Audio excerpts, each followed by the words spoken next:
Hi everyone, so I am going to dive into pre-mastectomy videos and vlogs, but before we get to that, I didn't realize that I didn't film kind of like an introductory vlog to this whole journey. I thought I did, I just can't find it. I'll kind of walk through some of the feelings that I felt initially. So at the beginning of 2023, I had a close family member get diagnosed with breast cancer and they tested positive for the BRCA2 gene. So that prompted the idea of getting genetic testing done. However, I waited till basically the end of 2023 to get it done because I guess as a female, I was just really nervous about the outcome. It just felt like if it came back positive, I feel like it would have been life-changing in a way. Like I would have to kind of make decisions or act quickly to figure out what I want to do with my body or with that information. So I postponed it and delayed getting it done for almost a year because I was nervous about what the outcome was going to be, what the result I was going to get was going to be. So if you felt that same way, or if you're going through getting tested right now, I've been there and I felt so much anxiety around just getting genetic testing done. So that was one thing. The second thing was we have had people within our family have cancer, obviously, and different types. And it's just hard for anyone going through it and anyone who is close to anyone going through it. And so I felt like in my mind, if I tested positive, that I would get a mastectomy done to just prevent breast cancer as much as possible. When I did get the positive result, I got it in the beginning of 2024. I think it took a while for it to sink in, honestly, because it's not something that I had to react to super quickly, but I did get orders for certain tests and stuff done. So I got orders to get a mammogram, a breast MRI, a pelvic ultrasound to test for ovarian cancer. Kind of dove into those as quick as I could, get appointments for them. And then when I expressed interest in getting a mastectomy, then I got referrals to a breast surgeon and a breast reconstruction surgeon. Luckily, everything came back negative or clear for the breast MRI, mammogram, and pelvic ultrasound. So I'm very thankful for that. But then next steps were trying to plan out for my mastectomy. And then along the process, I did not really like the breast reconstruction surgeon that I had first met with. So that prompted me to look for a different one in a different medical group or network. And I ended up liking the second one that I reached out to. And why I didn't like the first breast reconstruction surgeon was because one, she was really advocating for deep flap mastectomy reconstruction. So it's kind of like a tummy tuck where you're taking fat from a different part of your body, mainly your stomach area, and then putting it in your breast. That kind of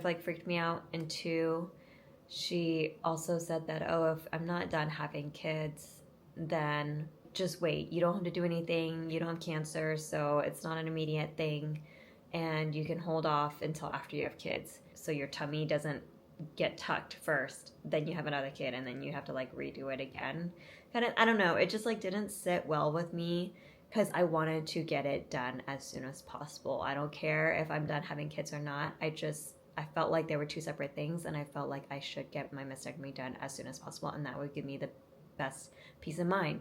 So for her to tell me that, oh, it's not serious, you don't have to do it right now, you can wait a few years, that's not exactly what I wanted to hear, and I didn't like that. So that is why I moved on to another breast reconstruction surgeon, and she totally understood where I was coming from. She was like, I totally get that you want this peace of mind and you want to get it done, and I am going to help you as much as I can. So that worked out for me. So definitely advocate for yourself. Definitely choose people that you feel comfortable with to be on your care team and to take care of you and your surgery if you do decide to do that. So, which I'm assuming you are because you're on this pre-mastectomy video. But anyway, that kind of just sums up that beginning part of my pre-mastectomy journey. So now I will share some real vlogs that I recorded along the way, especially as I got closer to the surgery. So hopefully this helps you, and let me know if you have any questions or comments down below. Also, I apologize in advance that I say the same things and have the same feelings over and over throughout this journey. That's just literally how I felt throughout the whole journey. So, yeah. I have my breast MRI today, so I'm nervous. I leave in about 5-10 minutes, so I just wanted to capture this really quickly. I think I'm just nervous before any of these appointments. I know most likely everything is fine, but it's just that it's just normal for me to be anxious even when I feel like the results are like 90%, 95% sure gonna be okay. This is the last major appointment. I had a mammogram that came out negative, benign, and then I had a pelvic ultrasound. That one I was actually nervous about because I get really bloated in that area, and so that's kind of to check for ovarian cancer. It can be hit or miss in terms of effectiveness, because I think just in general ovarian cancer is kind of hard to detect from what I hear, but that came out negative as well. No concerns or anything. So yeah, this is the last of it. This is the breast MRI. My first time having an MRI, so I like Googled like what to expect. They said they could give me anti-anxiety medication. I don't think I get claustrophobic. I feel like it's like open enough where like I don't think I'll be claustrophobic, but I think it's just me being nervous about it for the first time makes me just more anxious. But I don't want like additional medication if I don't think I need it. So I think it should be fine, and I am driving myself. If I did have the anti-anxiety medication give it to me, then someone else would have to drive me home. It's also going to be a long process, so I think I have to get to the hospital 30 minutes before my actual appointment.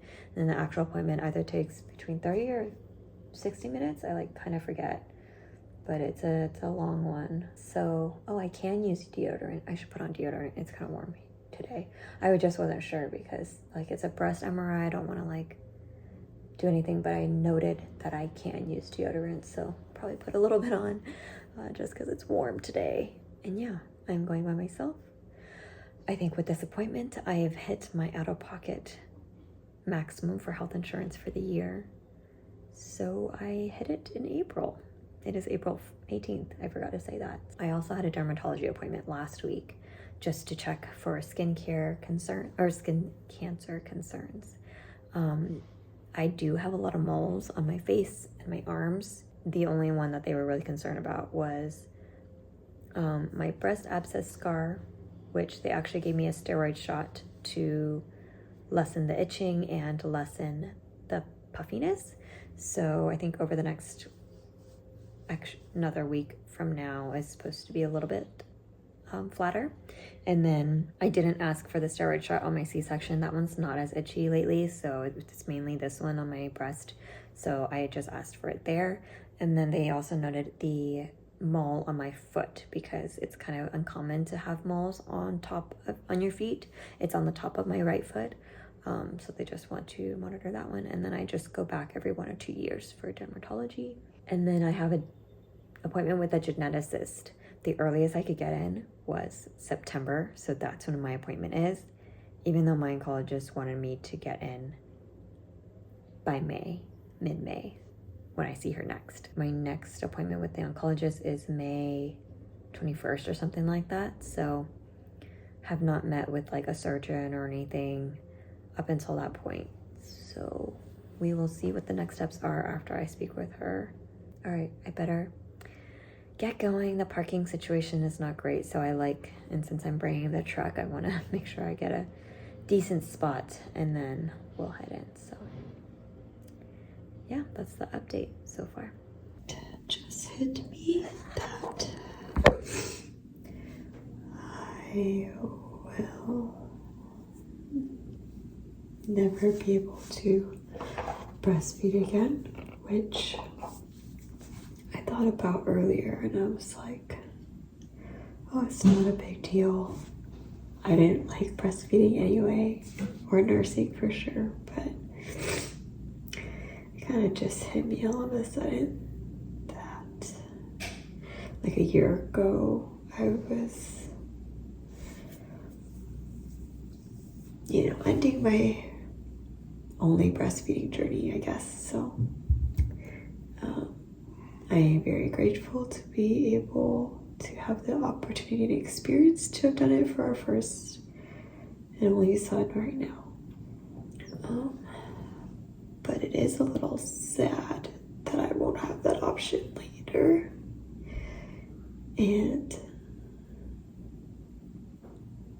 my boobs did a good job then. So I'm very proud of them and what they've done.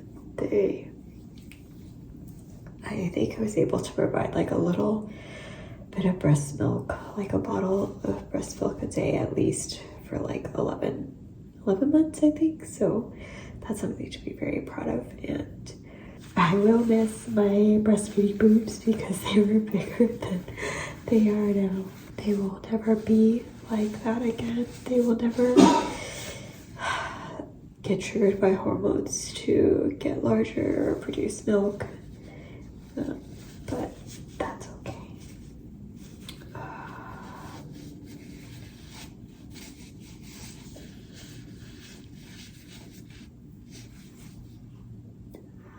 don't know why I'm so emotional about it, but I guess it just kind of hit me.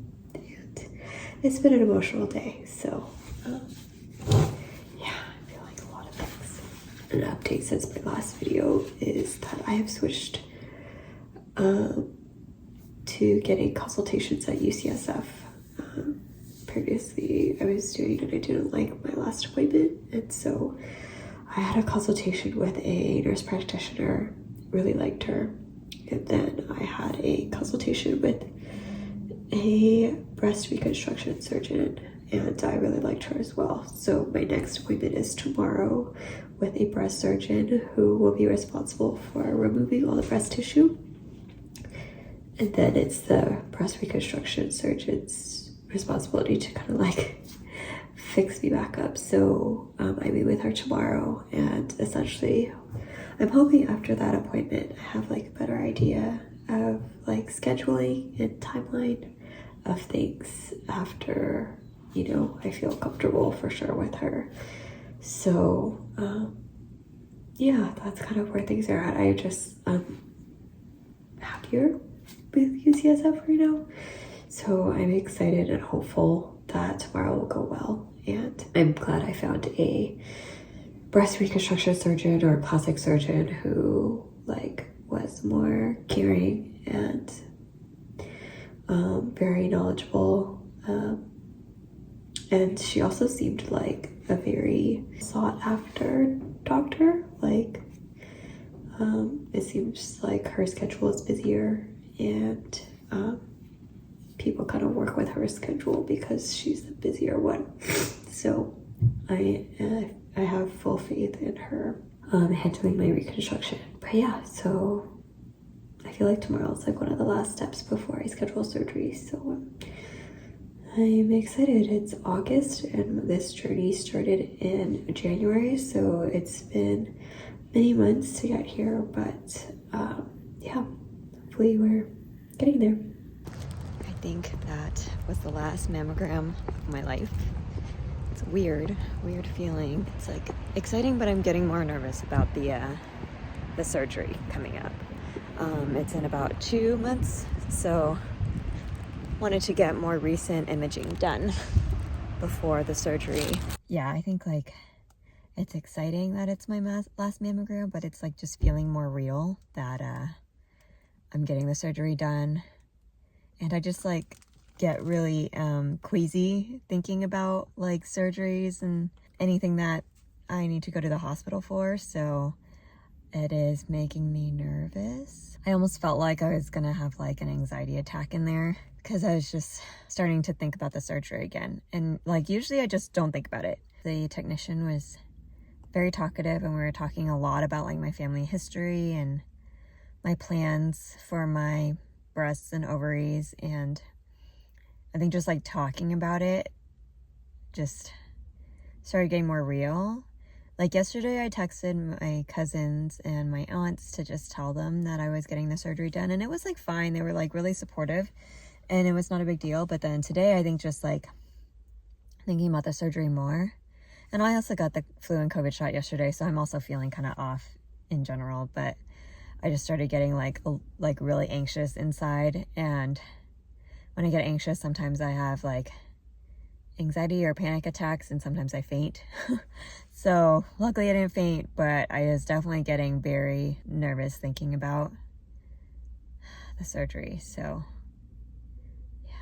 And I was actually kind of thinking more about like my bye-bye boobs party that I was thinking of holding or hosting. Like recently I was like, maybe I don't need to do it, but I feel like it would be a good distraction. Like planning for a party right before my surgery would help take my mind off of the surgery itself, and maybe just give me like something fun to focus on in light of the surgery and what I'm doing.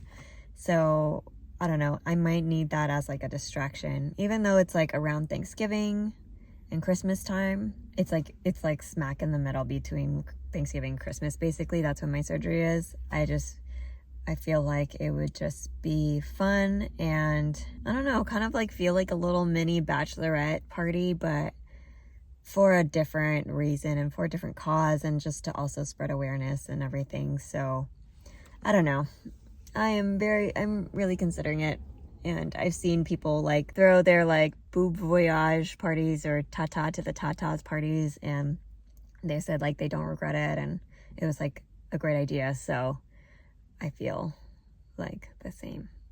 It might be like the boost that I need before going into such a scary surgery for myself. So anyway, those are my post last mammogram of my life thoughts. It is November 15th. I just got back from an international trip with my family. Now things are starting to sink in. I got a message on my chart app, and it was saying like, here are all the appointments that you have scheduled. So I was like putting them on the calendar on the fridge today. I think it's like really starting to sink in that this is going to happen in like 3.5 weeks. My surgery is scheduled for December 12th. So 12/12, less than a month away. I have like 2 pre-operation appointments, 5 post-op appointments. And unfortunately, they're like kind of like, I have like one the week before Christmas, one the week of Christmas. But I know it's just like the timing of everything. That's just how it is, because my surgery is so close to Christmas. But yeah, I just kind of had a moment when I was getting ready for bed earlier that like, this is getting closer and closer, and I'm getting more and more anxious and nervous. I did originally want to do like a bye-bye boobs party. Originally I wanted it bigger. Then during my vacation, I was like, maybe I'll just keep it simple. I'll keep it to like 4 girls. And then I was like, should I just make it a little bigger so that it distracts me a little bit more? Not that like a smaller thing with 4 girls wouldn't be as distracting, but just like, I don't know, just very anxious right now.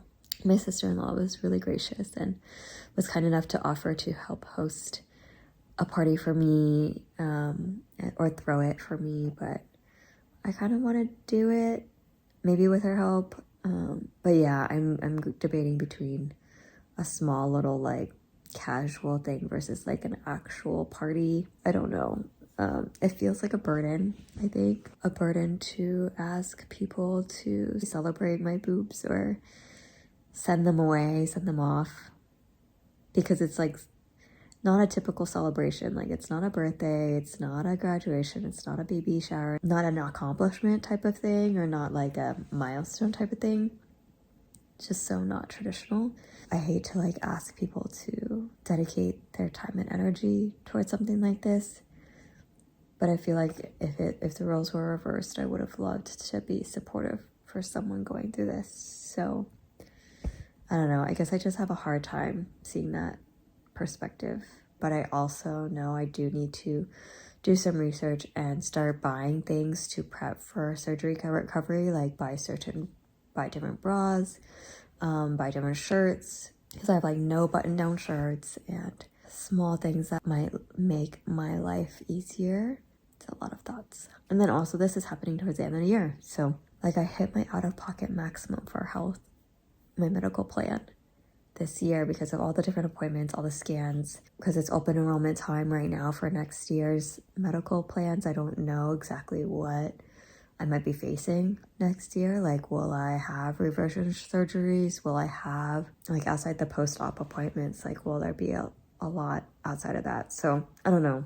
There's just like a lot going on in my mind right now. Also, the Breasties, it's like a nonprofit org. They came out with new merch today, and it's really cute. And there's one that says their mission statement, and I like kind of feel, I don't know, imposter syndrome wanting their merch, because like I still feel like as a Previvor we don't count as much as those like facing cancer and surviving cancer.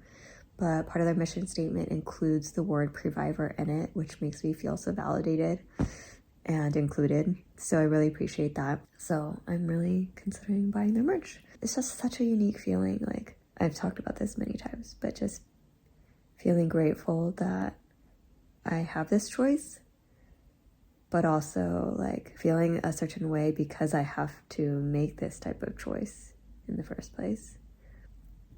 Yeah, it's just a weird feeling that I feel like maybe only Previvors might understand. I will try to distract myself so that I can go to sleep. Just put our toddler to sleep. Oh, just singing him his songs and like last cuddles, last hugs.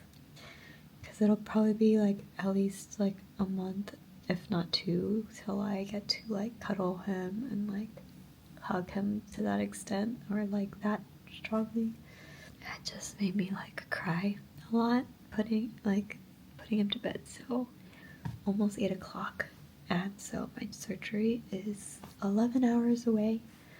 I cannot eat anything past midnight. We just got back from like a dinner out because I wanted to eat one last dinner out because I feel like it's gonna be harder and too complicated to eat out in the next few weeks. Oh yeah, but I do want to drink water, so I'll try to drink a lot of water before midnight. The nerves are definitely setting in. Like, they definitely started like right when I woke up this morning. And work was keeping me busy. Like, I had a lot of meetings and a lot of work to do, and I still kind of have some stuff that I could get done. So I might do some work later.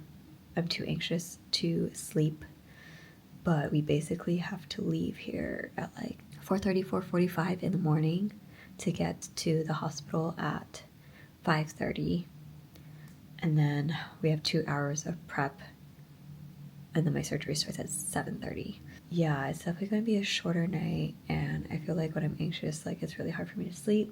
I feel like when I get 4 hours, like that is good enough for me. So if I can sleep by midnight, like, that would probably be ideal. I probably should pack things, set aside what I'm gonna wear tomorrow. Oh, I need a shower too. I need a shower with like this special soap that they gave me, and shower really well, and then put on like fresh, clean clothes. I did like do loads of laundry this week so that I have like a full set of fresh like clothes. I have lots of sweats that are easy to put on, button up drain shirts, zip up hoodies in places. So those are gonna be like basically what I'm gonna live in when I recover. But yeah, I'm just going to wear a clean set of pajamas after my shower today. So I should probably do that in the next hour or two, kind of get settled. I feel like even that is making me anxious, like making sure that I shower right, because like you have to use a special soap. I think I can use my regular shampoo, but then yeah, just wash really thoroughly. I want to, yeah, set aside the clothes that I'm gonna wear tomorrow, and then set aside an extra pair of clothes in case I have to stay overnight. It is an outpatient procedure, like the expectation is that I go home next day, but just in case for some reason I need to stay, I will just pack an extra set of clothes. And then I have these mastectomy pillows. I bought this one online. It's like a huge mastectomy pillow, and it's got straps on the top for your shoulders as well as on the back. So I thought that might be helpful for keeping it in place. And then it came with a seatbelt pillow as well. But then I also got this pillow that I was gifted, which I actually really love. It's similar to the first one that I showed, It has a strap in the back, but it doesn't have the straps on the shoulders. So that's why I'm not really sure. And it's also thinner, but I love the print. It has like all these like just encouraging words on it. And I've had it on my desk and just like been looking at it and passing it every day since I got it. So it's just very like positive. I'm kind of hoping to try to wear this, and if it doesn't work, then I will wear this one. The thing that I'm not quite sure about that I'll have to figure out, and I might have to try them on again, is the bra situation. I'm doing a direct implant, hopefully. So I'm not sure if I'm supposed, I didn't ask this. I'm not sure if I'm supposed to have like a more compression bra or like a looser fitting bra. I bought like bras in like 2 different sizes just in case. And so I think what I'm going to do is I'm going to like try them on again and then take notes or write post-its on them and say, okay, this one like fits perfect, or this one fits tighter or whatever, just so that when the time comes and I need a bra, I can figure out which ones I'm going to go with and return the ones that I don't use. So I actually also have not washed them yet because I just don't know which size I'm going to be using. I think I go home with like probably a bra that they give me, so I'm not too worried. I've just been keeping myself busy the last few days, like just doing random stuff, a lot of cleaning, a lot of organizing. Like yesterday I decided to organize and just put away a lot of my child's like old clothes that he just grew out of, so put those in storage boxes. Luckily I got like a good night's sleep yesterday. I used like this like a steam eye mask that I got from Japan. Listened to a podcast and like I fell asleep, then got up, brushed teeth, and then went straight back to bed. And luckily I like didn't wake up enough, so I was able to go back to sleep without being too anxious about things. If I don't get great sleep today, then at least I slept well yesterday. So yeah, it's just like random organizing things, and then work was keeping me busy this week. I was wrapping up things so that I can go on leave. I also like kind of set up my little, not really, but kind of set up my area a little bit for recovery. So I have this recliner in our bedroom, and our bedroom is a mess. This is where I'll be sleeping. And then this is like right next to my recliner. My recliner is right here. A lot of medical recovery stuff, gauze, body wipes, face wipes, and all my pile of bras are here for later. I have a laptop. Don't have a TV in our room, and I think I'm okay with just a laptop, so this will be for entertainment. I got like some gift baskets, so I took these things out of the gift baskets because I really like them. I have a bunch of quotes, so this one I chose for myself because I like this one. This cute little like flower. I don't know, I don't like usually have things like this, but I think it's like super cute. And then I got like 2 candles that say the same thing, but I love it. So it's just great reminder that I am kicking cancer ass by doing this. Oh yeah, and if I needed another reminder, here we go. But also I just washed these socks, so if I feel like it, I'm going to wear them. This came with the package of mastectomy pillows, so I like this quote. Then I have acrylic paint pens in case I feel like painting rocks at some point. I have some close girlfriends who painted some rocks for me, like more encouraging rocks, so I think I will bring them up here and put them on this table as well. Yeah, I don't know, like even water bottles, I'm like not really sure. I have a 40 ounce, but people say it's too heavy to lift, so I might just go for like a regular sized water bottle so it's not too heavy. Just very grateful to have lots of people text me their support and well wishes like for me going into my surgery. It's a good reminder that like I have so many people supporting me, and I feel very lucky and grateful. So whether it's coworkers, friends, family, like so many people have checked in on me, which it just makes me feel more confident. Just remembering that, you know, like I've gone through these types of steps before, and even though it's a little bit different, I can get through it and I'll be fine. So yeah, just reminding myself that, or just trying to distract myself completely in general is like what I'm trying to do. Guess I'll see you after.